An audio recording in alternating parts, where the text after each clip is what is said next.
All right, guys. Wonderful stream.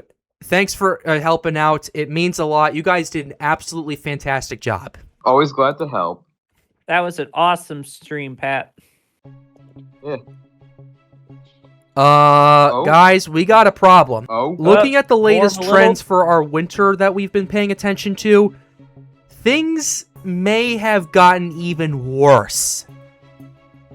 Oh, wow. Oh, no. Oh, no. boy. Here we go again. Oh, boy. We might need to do What an are we seeing update to this. Things are getting a Well, little hairy. This say might that be a the people on situation Earth- where we might need to talk about this again. What do you guys think? Yeah. Honestly, Yeah, yeah. if Triple this- B on the case.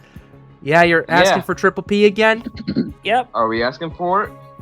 Then they shall see Triple P again. When? How about now? Well, that was a little bit of everything. Oh, dear God. Over the last 6 weeks, climate models have continued to show more and more signs of what this winter weather season will look like. And as more model runs continue to initialize, the grimmer the picture seems to be. Across much of the United States, in the midst of a super El Nino, this winter weather is not what it's going to seem, and in some areas, an even more brutal winter than expected is forecast. In other parts, like California, the Pineapple Express is expected to ramp up. On the east coast of the United States, more nor'easters is forecast, although they could develop and impact unexpected areas. In areas across the Midwest, which typically see a more mild winter, strap yourselves in, because after the new year, that no longer seems to be the case, according to some models. And this video, we're going to be going over everything, from the El Nino, to analogs, to the climate models, to give a full picture of what this winter weather season will look like. Here is the situation for you guys. I'm going to be going over everything we have in terms of winter weather, the latest information, the latest model data, and a few more analogs and a few more interesting tidbits that I also want to go over that I did not have access to the last time I made my winter weather forecast. We're going to start off by talking about the winter weather season in terms of the context of El Nino, and then we're going to pivot towards more analogs and more regional basis, and then we're going to get to our official forecast, looking at climate models, looking at the latest data, and giving a good educated forecast as to what will be happening this winter. So with that being said, we're going to go ahead and get started. We're going to go ahead and dive right into this. Starting off for you guys right here, I have the CanSIPs pulled up. The reason I have this pulled up, at least for our global scale right here, is to show you kind of what's been going on throughout the last few months. Starting off, we are currently in an El Nino. In an El Nino type of year, the winter weather season across much of the United States is going to be very different. You're going to have a much more amplified trough angle that's going to be moving through much of California and parts of the east coast of the United States.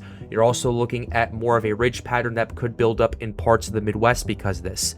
But the twist here is that we are dealing with a so-called super El Nino, where we are seeing levels of water temperature anomalies that we have not seen before. Matter of fact, let's go ahead and show you the climate reanalyzer just to give you an idea of what we're looking at. This is the global temperatures that we are seeing across the world. This is what we are seeing. A large portion of this increase right here is because of the El Nino. Things are definitely getting very, very interesting over the course of the last couple of months. As of right now, as of August 2026, we are currently at a level across the entire globe that we have never seen before. We are at water temperatures that we have never seen before in the history of recorded weather right here. And that's not only just that. Let's go ahead and show you the anomalies as well, taking a quick gander at them. This area right here is what your El Nino is. We are seeing multiple areas, especially in regions 1 and 2, exceeding 6 degrees Celsius in a couple isolated spots above average. That is something we have never seen before. We are looking at temperatures that are surging past 4 degrees Celsius in regions 1 and 2. Regions 3 and 4 are a bit behind. They're a bit more conservative, around 2 to 3 degrees Celsius above average, but still, across the entire ENSO region, we are looking at temperatures that we have never seen before, and this map right here illustrates it. But it's not just this map that I wanted to go ahead and show you. I'm going to pull up Cyclonic WX. I'm going to go ahead and talk about what's going on over there. We're going to go ahead and look at SST analysis. And this is what we have for regions 3 and 4 going right here, and we'll also show you what's going on with regions 1 and 2. So, taking a quick gander at our El Nino, these are figures, once again, that we have never seen before, and it's been very consistently above El Nino territory for the last several months. We are looking at El Nino anomalies over 4 degrees Celsius above average. That is over 7 degrees Fahrenheit above average for those of you who do not use the metric system. These are totals that we have never seen before. They absolutely dwarf what we saw in 2023, 2024 with that El Nino, and they absolutely also dwarf what we saw both in 2015 and 1997 with the rather historic El Ninos we had that year. Matter of fact, if we go ahead and pull up a few of the other data, let's go ahead and show you our IRI data just to give you an idea of what's going on. Based on what we're seeing right now with our latest data that we have pulled up, let's go ahead and open this image in a new tab for you guys. We are looking at a total that has exceeded what we saw in 2023, likely has exceeded what we saw in 2015 in terms of the anomalies, and what we have likely seen in clips from what we saw back in 1997, which back then you were looking at around 2.5 to 3 degrees Celsius above average in a lot of areas. This is a historic area, and this is where it's at right now. It's not even past August, it's not even September, it's not even the fall, not even the meteorological fall, as a matter of fact. So the fact that we're still seeing the surge across much of the Pacific Basin has been very telling and very concerning. That's also part of the reason why we're seeing severe weather getting out of whack across much of the United States, and why that's going to be a big of a factor, especially going on to parts of the southeastern United States. More on that in a little bit. What we are also noticing, as well as hurricane season, has been very quiet. It's been because of this crushing El Nino, despite the Atlantic SST anomalies that have just been absolutely surging since the month of August. So these are all things that I'm paying attention to right here, just looking at the El Nino by itself and looking at it in terms of the context of this. Now let's go ahead and go back to our model data and kind of give you an idea of what this El Nino is going to do and how this is going to peak and what we could expect during the winter because of this. So let's go ahead and get started. We're going to start in October 2026, according to the CANSIPs.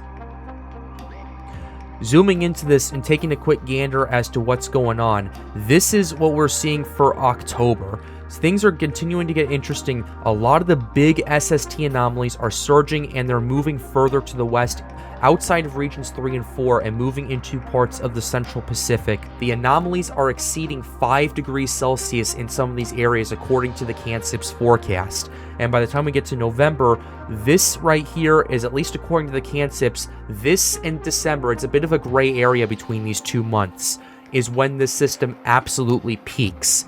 When the El Nino across much of the Pacific completely peaks, when you see the highest temperature anomalies of the year, things are definitely going to be interesting. And what that's going to do is it's going to kind of screw up a lot of the polar vortex, the polar jets that are going to be moving through parts of the United States. It's going to definitely bring a lot of very anomalous weather, and we will talk about what the climate prediction models are showing as a result of this. But then as we get into December, definitely a bit interesting right here, where things start to get stagnant according to the CANSIPs. Previously, what we saw was kind of December into early January being the peak of El Nino.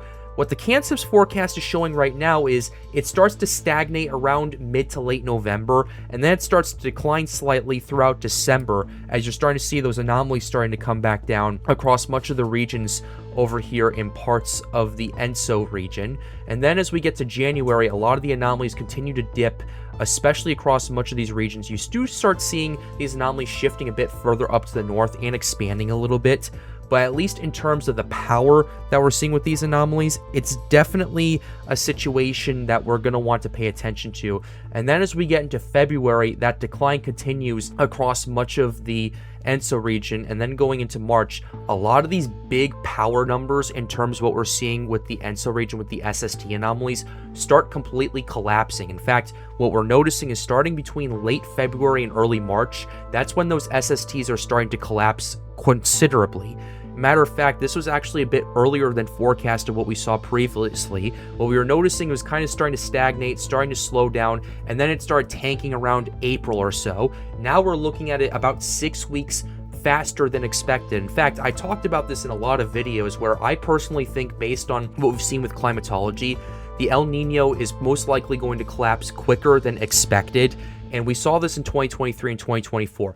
Absolutely surged. It peaked in December of 2023, and then it started completely tanking in January 2024. I remember going over this a lot in my tropical classes. We were kind of playing around and forecasting what was going to be happening for the 2024 hurricane season. But ultimately, what we're noticing with this, at least according to the CanSIPs, is you're starting to see that El Nino starting to collapse around late February going into early March. It continues into April, and then May, you start seeing a big flip. And by the time we get to June and July, you're seeing these colder anomalies across much of the ENSO region, to the point where you could see a scenario that a La Nina starts picking up by the time we get towards July and maybe August of 2027. I'm going to talk about this in another video in terms of what this could do and how this could potentially impact weather across much of the US and the Atlantic. But ultimately, you're seeing a scenario where, at least early on in the winter, you're seeing a huge surge in terms of water temperature activity, a huge surge in terms of El Nino. It kind of peaks around late November into December, and then it starts declining after that. So by the time we get to January and February, instead of this super ridiculously strong El Nino that we're seeing, it is still going to be ridiculously strong. It's still going to be somewhat historic throughout the winter, but it's not going to be as strong as what a lot of the earlier models were forecasting for. And you kind of start seeing the forecasts start to collapse a little bit in terms of the water temperature anomalies in that region. This isn't the only model showing this. Let's go ahead and also show a couple other climate models I want to share.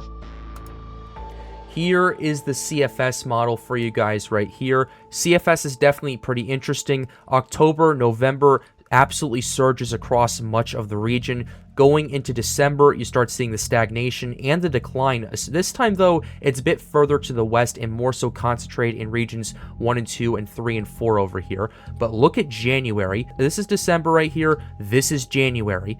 Look at that big shift. A lot of the big anomalies start imploding across much of the region. Then going to February, that trend continues. March, you start seeing a lot of this El Nino really starting to dip going into April and then May. And by the time we get to this point right here, you start seeing a scenario where we have a much weaker ENSO region and a more going towards neutral and La Nina phase. As a matter of fact, the CFS is showing the collapse starting in December going into January. The CanSIPs is starting it in November going into December, albeit it's more gradual and then more rapid going into the new year. Lastly, here is the NMME run for you guys right here. Taking a quick gander at that. This is what we have for October. Look at this. Well over 5 degrees Celsius above average according to the NMME right here. Definitely a bit aggressive compared to the other two models that I'm noting right here. Going into November, this is when it absolutely peaks. December, it kind of stays a bit more concentrated. Then January, it starts to slowly weaken. Weakens a bit more rapidly going into February, March, April, and potentially into May. But as time continues to go on, with what we're seeing with the El Nino starting early on, it's going to be a bit of an interesting situation where it's going to be at its absolute peak, most likely between November and December, and then it starts to tank after we get towards the new year. Things will get a little bit more interesting, but to go more in depth with it, I'm going to actually turn to my friend Logan Rounds, who's actually going to be going over some winter weather analogs that he's seen in terms of the context of past El Nino years and what we could be seeing this year across much of the United States. Logan, take it away. So with El Nino, it is typically thought that a weathered and normal pattern and a cooler than average pattern would ensue across the southern United States with an enhanced subtropical jet, while the north remains drier and warmer with a further suppressed to the north polar jet. But with analogs, is that true? I have your answer right here for you. Based on data from the Northeast and prior analogs, your weaker El Ninos typically reside with your warmer and drier than average conditions, but your stronger El Ninos typically lead to more volatile conditions, some chances of wet weather, drier weather. It really depends on a pattern per se, but areas such as New York City and Boston experienced frequent cold snaps in prior El Ninos, which allowed them to basically have some cooler than average temperatures with warmer than average for the majority of the winter. And then that also followed true for the mid-Atlantic and the southeast. Obviously not as cold to an extent, because the further south you go, the warmer it's going to be in most cases, depending on your pattern. The further south you go, the more it would be warmer, and the more your precipitation would experience an equal chance of being either above or below average, where it could depend on a pattern per se, like the MJO, such as Washington, D.C. and Miami. Then you go up to your northern plains, where this is the most coherent signal I've seen, where it is very dry and the temperatures are very volatile, but mostly on the warm side, where you have Chicago, where you have about 10 inches less of snow in analog years consistent. Then you zoom over to your northwest and you got drier than normal conditions with equal chances on your temperatures. However, there's been conflicting signals, so I've dubbed it a wild card, because there's either one year where you're looking at wetter than normal conditions, cooler than normal conditions, or you're looking at an overall hot winter and dry for more of the winters, but I still dub it the wild card because out of the winters, there's not a clear definitive answer on that particular pattern. Now for your central plains, you got St. Louis, which had equal chances in both temperature and precip, which I have dubbed the battle zone, basically where the subtropical jet is going to reside, and where you can see polar plunges, as we'll get into later, where it is also mostly the same for the majority of the central plains, such as your areas like Omaha and Houston, where basically your pattern was the same, where it's warmer with some cooler spells, but your polar plunge was in January, but your precipitation was drier than normal. And then you get into your west, where it is very consistent with being warmer and drier. However, cold plunges also occurred across the Rockies, such as Salt Lake City, where you had your colder plunges with your actually above average precipitation. And then despite being in the southern United States, it was very consistent for Los Angeles to be very dry in their winter patterns, defeating the purpose of what El Nino normally does. Now, does that follow true for the east and the southeast? When you're looking at your El Nino for your southeastern United States here, you see across the central plains with Little Rock, it's very similar. You have only that pattern occurs in a stronger El Nino, otherwise it's warmer with above average precipitation, and Nashville follows the exact same suit as Little Rock. Then you're looking at areas in the southeast now where it's warm and dry and a stronger El Nino, with weaker El Ninos being more equal chances across the board for both your precipitation and temperature in the Tuscaloosa area. And then with Birmingham, it is the same, except for your temperatures are the same, but your precipitation is wetter across the average. With that in mind, it seems to be likely that El Nino in a weaker pattern will cause you to have more warmer and drier conditions. And in some of your other El Ninos, it's going to depend extremely on your pattern, such as your MJO, your PDO, your Indian Ocean Dipole, your NAO, your AMO. It's going to be so dependent on other patterns where it's not going to be set in stone so much. For example, you have 1877 and 2023. Those two winters go hand in hand together. They were very warm and very dry. But then you also have two other winters, 1997 and 2015, that were extremely volatile. You had your cold snaps, you had some winter storms that got across the Northeast. Same case into 2010, which we all remember Snowmageddon, and 2016, which we remember Winter Storm Jonas. Another year that is also like that too, which is kind of a hybrid, is 1992, which we all remember the monstrous storm of the century, which brought feet of snow across the entire eastern portion of the United States, which further backs up that theory. All those were in your stronger El Ninos or your moderate El Ninos. There's still room for volatile swings, but they're more common in your stronger El Ninos. And basically, what that tells me here is that you're going to see extreme ridging across the west, with Alberta clippers and your Colorado lows that form across the central plains and dive south into the southeast, and then sharply turn north and head out to sea, kind of creating a very sharp trough that briefly occurs that will be filled in by the dominant ridge across most of the United States. So for most of the time, I'd say you have a warmer winter, but you have areas of sharp cooler than average temperatures that are likely to form or to occur. Also, what that tells me too is that your polar vortex is going to be weaker because of how volatile your jet stream is going to be, because it is not a normal pattern. Because El Nino is an opposite of two patterns, your neutral and your La Nina phases. So it is the abnormal of three patterns, and thus you don't know what's going to happen because it's an abnormality. You don't know what to expect this winter for the most part. All I can safely say is you see extremely volatile temperature swings. Precip's going to depend extremely on the pattern. It's going to depend on what forms. I would say be prepared for the worst, given that we have analogs of extreme winter storms. And I believe every single El Nino that I have covered for this video here. You have your winter storm Jonas, you have winter storm that impacted the mid-Atlantic in 2024. You have a winter storm in 1998, which was the devastating ice storm for the Northeast. You also have your Snowmageddon in 2010.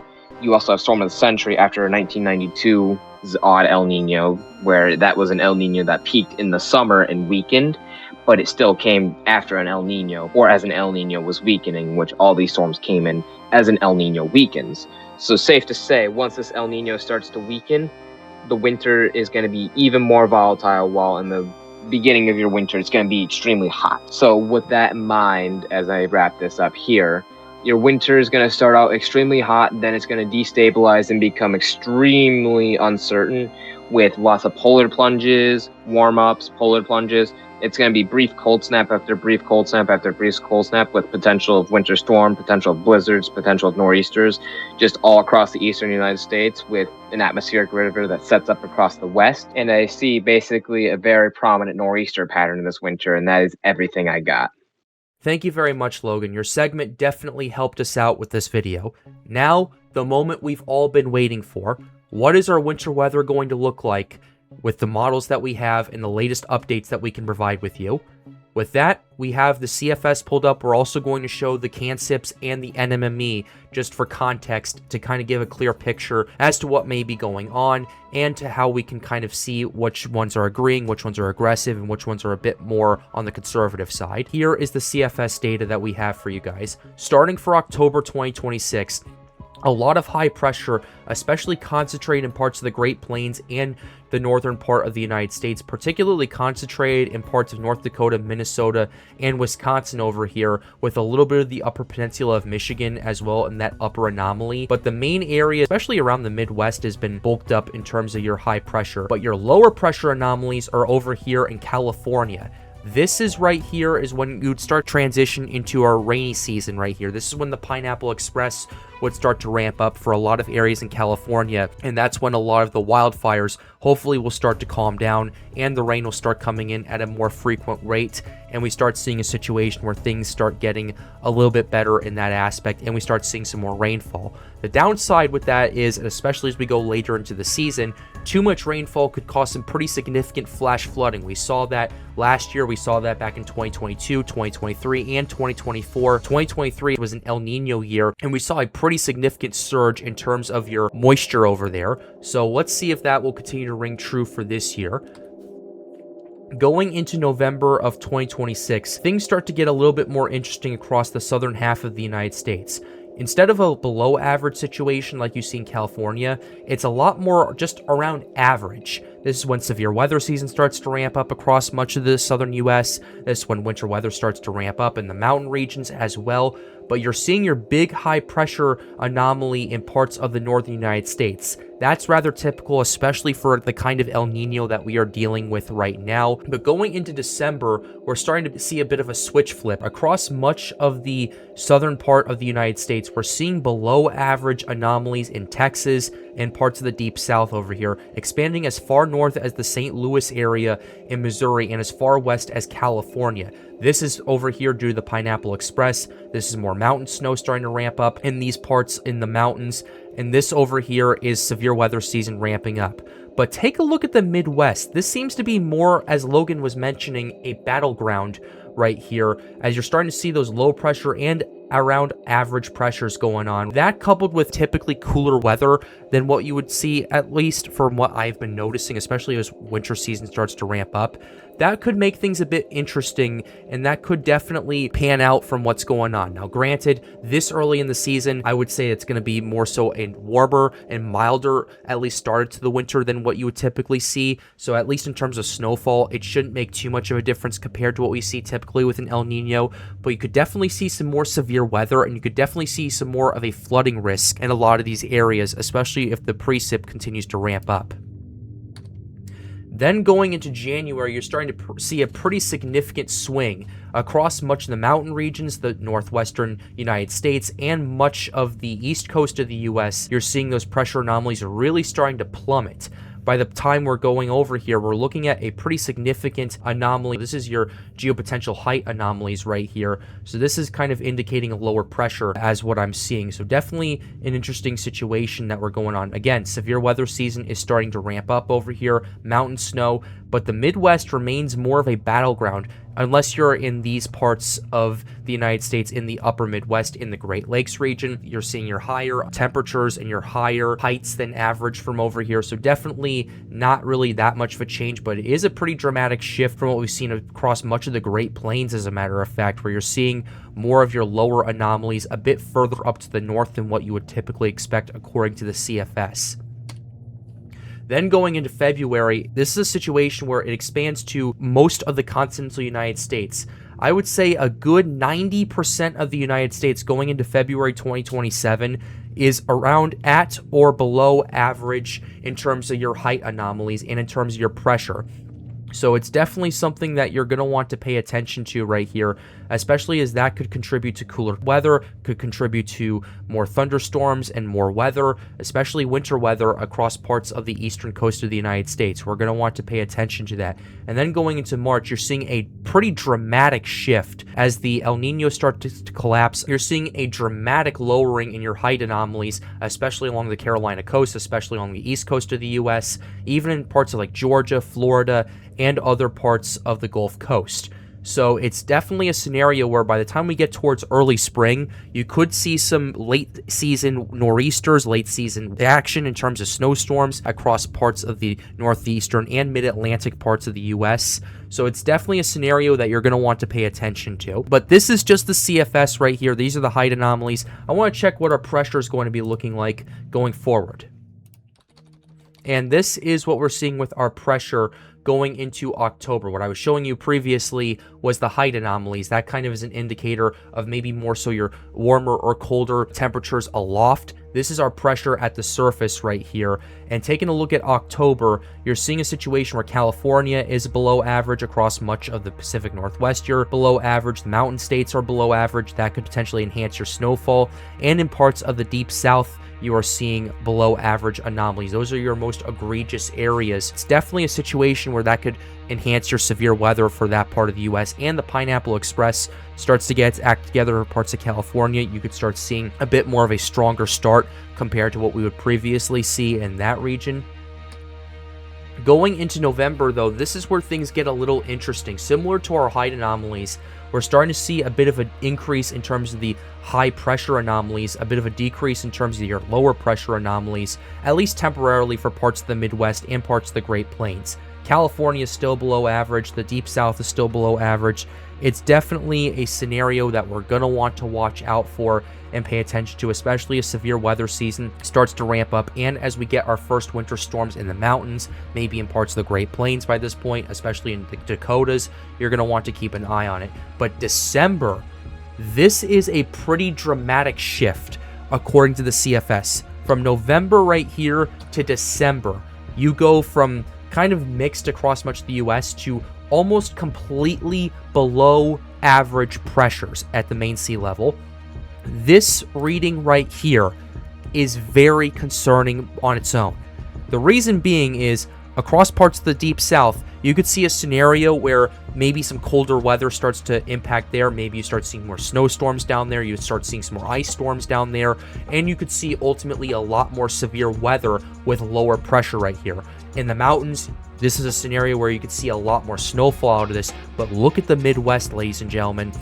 This is our pressure that's considerably below average in a lot of these areas like St. Louis, Indianapolis, Columbus, Louisville. It's a situation that we need to pay attention to, especially if we're seeing the switch flip. Before, what I was noticing in my last video was the switch flip doesn't start right away. It's a bit more of a gradual one, although it's still very violent. You go from a rather mixed bag in December to a pretty considerable shift starting in January and really ramping up in February.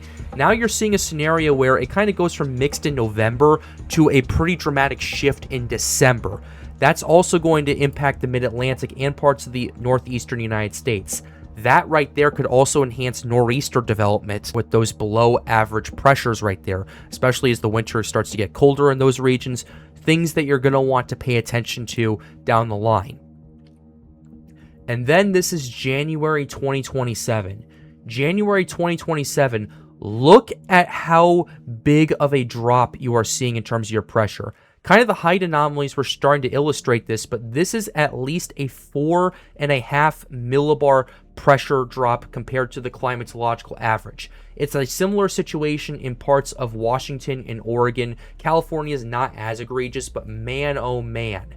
This is a storm maker right here, folks. This is what's going to enhance severe weather. This is what's going to enhance winter weather potential, especially for parts of the northeastern United States and the East Coast, even expanding as far south as North Carolina. And it's not just in small isolated areas, it's across the entire continental United States. You're seeing below average pressures all across the US. You're seeing a scenario where, at least according to the CFS, if you see low pressures like this to me, especially going into December and January, you're off to a very, very active winter. And going into February, it only gets more enhanced in the East Coast. It starts to back off a little bit in terms of the Central Plains, but it also starts to kind of expand a bit further into parts of the mountain regions where you have a scenario where it's kind of split into two halves. You have the battle zone in parts of the Midwest. You have the dramatic pressure anomalies in the East Coast. That's going to enhance your nor'easter development, and that's also going to really ramp things up in terms of your storm activity in the Deep South. That's going to enhance severe weather season too. Also going to enhance the Pineapple Express in California. I cannot stress that enough. And then going into March, it's a bit of a similar situation. It just stays and hugs the East Coast of the US. If the temperatures don't warm as quickly and they stay rather cold in that part, you're going to see a lot of nor'easter activity over there, and it's a situation that we're all going to need to pay attention to and keep a very close eye on. That said, this is just the CFS run. What are the other models showing, and how can we cross-reference all of this? To that, we're going to go ahead and rewind, and we're going to go ahead and start with the CANSIPs. And starting off with the CANSIPs, it's definitely, I would say, more so in agreement with what we're seeing with the CFS. At least early on, you're seeing your higher pressures in parts of the northern U.S., especially in the northern Midwest and northern Great Plains over here.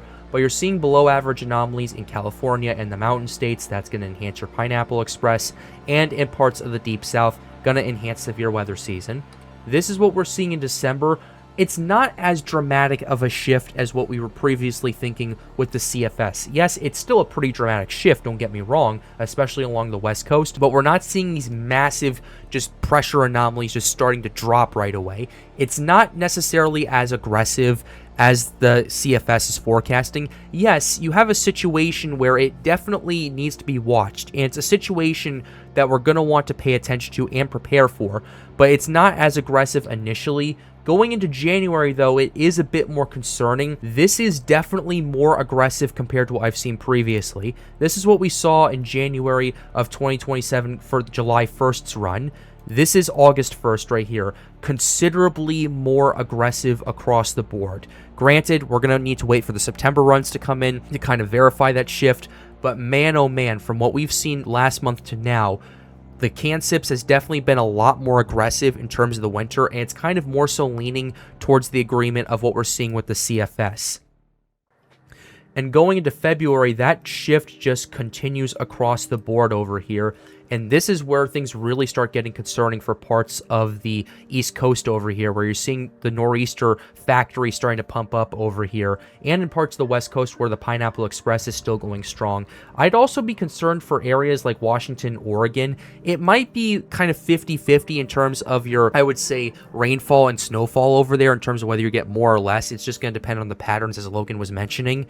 But ultimately, for the mountain areas, it's a situation where they're going to probably see more snowfall than expected, in my opinion. That's what we're seeing from the CANSIPs. What is the NMME showing, if we can even see a data set from that?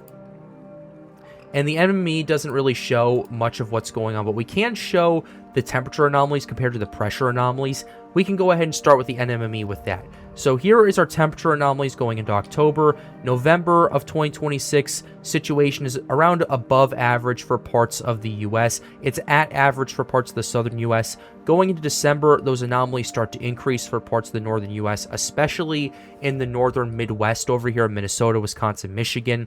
And you start seeing your below average anomalies starting to creep in for parts of Texas and Louisiana.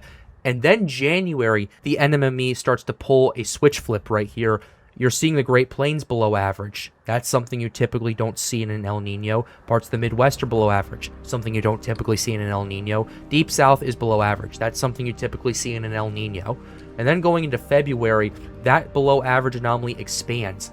And that, coupled with the pressure anomalies, is what really concerns me, and why I think some areas, for example, like the Midwest and parts of the East Coast of the United States, are more at risk than I think a lot of people are giving credit for right now. Yes, the East Coast is usually more so at risk in an El Nino year than the Midwest, or in typical winter fashion. But at least from what I am seeing, at least in comparison to what we would typically see with the rain-snow line, I know that is very critical for a lot of areas in the East Coast.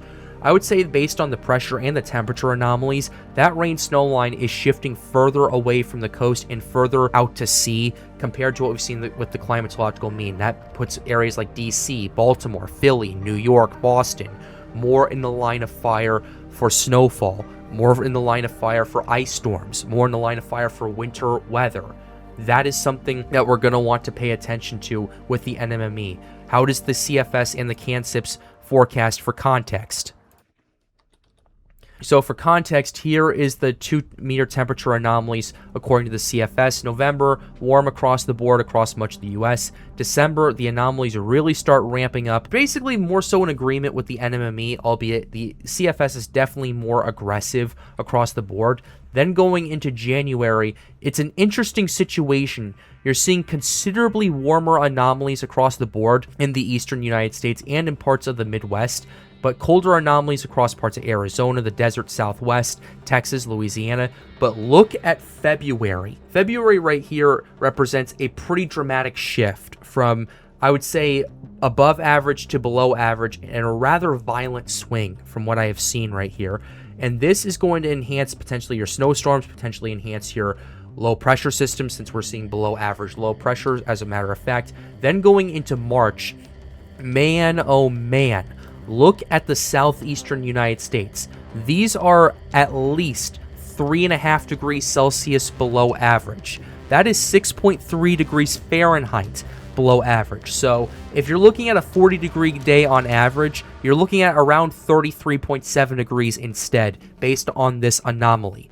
That is close to the freezing line for a lot of areas, and it's close to the freezing line, especially in parts of the mid-Atlantic that are going to kind of be in that battle zone, I would say. So that's your CFS run right here. What is the CANSIP showing? And the CANSIP is definitely kind of interesting. A bit more aggressive in terms of the anomalies compared to both models from what I have seen for November of 2026. December, similar situation. It's a bit more aggressive compared to what I've seen. And you see a bit of an anomaly over here in the upper and lower peninsula of Michigan and parts of Wisconsin. Definitely going to want to pay attention to it. But January, the CANSIPs, on top of the lower pressure anomalies, are seeing considerably colder anomalies across much of the central and eastern parts of the United States. That's going to enhance your snowfall potential right here. And then going to February, those anomalies just continue. But unlike some of the other models, you're showing more and more of these anomalies further up to the north. This Super El Nino is kind of keeping things out of whack. So you might see a situation where you would typically see things just get warmer and warmer and warmer. You might see a situation here where, because the Super El Nino is so strong, it's kind of messing up with what's going on with the subtropical and polar jets and where they're going. And you could see a situation where you see some colder anomalies with how much it breaks down the potential polar vortex across parts of Canada and the United States. So that is the CANSIPs in terms of temperature. One thing I want to check over here is our moisture anomalies to see how things are panning out. And with that, let's go ahead and get started. Here is November 2026. You see your situation where you're seeing considerably more moisture and more precipitation than average across much of the eastern United States and in parts of California over here too. Pineapple Express really starts ramping up over here. Drier in parts of Washington and Oregon, at least to start from what Logan was mentioning in his segment. But as time goes on, we go to December, it kind of levels out in parts of the Midwest. California really ramps up because of the El Nino over here in the Pineapple Express. But look at the East Coast. It really starts ramping up over here too in terms of your moisture. That's going to be your nor'easter factory right here. Going into January, a bit drier across much of the central United States, but along the coasts is when things get very, very interesting. This is when you start seeing your snowmakers in the East Coast. This is when you start seeing the Pineapple Express peak in parts of the West Coast, and potential flash flooding could be a big issue over there. This could also be a situation where parts of the mountain regions over here could see more snowfall as those anomalies start to get better. But you start seeing an interesting situation coming up in February. You're seeing those drier anomalies starting to ramp up across much of the Midwest over here.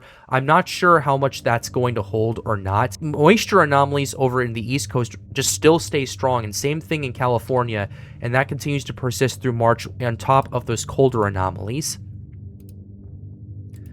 Showing the CFS, let's see what they're doing with this. November, across much of the southern United States, the southern half of it, and parts of the East Coast, you're seeing your moisture anomalies going up. You're starting to see more so your moisture increase in parts of Northern California. Southern California remains relatively dry to start off, but December, that switch completely flips. And then as we get towards parts of the U.S., it's a bit of an interesting situation. The CFS is more so forecasting a battleground situation in the Midwest compared to just drier than average that the CanSips is forecasting. But they're both very much in agreement in terms of what we could be seeing along the East Coast. Florida in particular is what piques my interest here, where you see a situation where you have these huge moisture anomalies right there. That's going to enhance your severe weather season down there in that part of the country. Same thing across much of the deep south region that starts seeing a lot of this severe weather around this time of the year. January, it absolutely doubles down across much of the United States. You're seeing the battleground continue across much of the Midwest. Look at Florida's anomalies, looking as high as 8 inches above average in parts of western Florida. Those are anomalies I have never seen before. And that really emphasizes a very rainy season for a lot of the state. That causes flash flooding concerns for me. That causes severe weather concerns for me in a lot of areas for you guys. You're going to want to take this very seriously, and you're going to want to pay attention to this very, very closely. And as time continues to go on, going into February, it does start to dry out a little bit in parts of the Midwest, but the East Coast just stays very strong on top of the nor'easter factory that I've mentioned right here, because you're seeing your colder anomalies, you're seeing your lower pressure anomalies. What I've noticed too is the lower pressure anomalies are correlating really well with the moisture anomalies and the precip anomalies, and it's definitely something that we're going to want to pay attention to and keep a very, very close eye on. But lastly, here is the NMME. The NMME generally forecasting a more moister area across much of the United States compared to the other two. Still a bit of a battleground in the Midwest early on, but across the East Coast, man oh man, things are really getting interesting over there. Going into December, it really reinforces along the coasts. The Midwest, interestingly, stays around average and just slightly above average in some parts, for example, eastern Ohio, in that region over there. But then going into the new year, the NMME is actually the most aggressive in terms of its modeled precipitation. That, coupled with the colder anomalies that are going to be going on across much of the United States, is what's really concerning me, especially in terms of snowfall potential and winter weather potential. This is going to be a situation where, if any of these models are correct, this is going to be a winter that we have never seen before, for better or for worse. If you're a snow lover, even in the Midwest in an El Nino year, you're probably going to be more excited for this. If you're on the East Coast and you're a snow lover, you're absolutely going to love this. But if you're not, and you need one that needs to travel, and you're one that doesn't like cleaning up the snowfall and all of that, it's a situation where you're not going to like this winter very much. Especially going into February, where just kind of that trend holds across the Midwest, the Great Plains, and the East Coast continues to get reinforced with moisture. This is not only going to enhance your nor'easters and the snowfall potential over there, but this is also going to enhance your winter weather in parts of the deep south as well, with those potential temperature anomalies and the potential severe weather season we're going to be seeing there as well. So ultimately, this is a situation that we're going to want to pay attention to and watch very, very closely. The data that we've seen today definitely paints a better and more consistent picture than what we saw in July. We still have a long way to go, but you're seeing a situation now where we can at least have a coherent story along a lot of the climate models, and it paints a better, albeit scarier picture than what we've seen previously. These are all things that we've continued to keep an eye on, and we'll continue to monitor here on the Pat's Path Predictor channel. But with that being said, we are going to go ahead and close this video out right here. I really hope you enjoyed it. Be sure to like the video and subscribe to the channel if you are new. The goal, as always, is to get more people engaged with weather. Feel free to join the Storms United Discord server. The link to that is in the end screen. And with that being said, have a wonderful day, guys. Stay safe.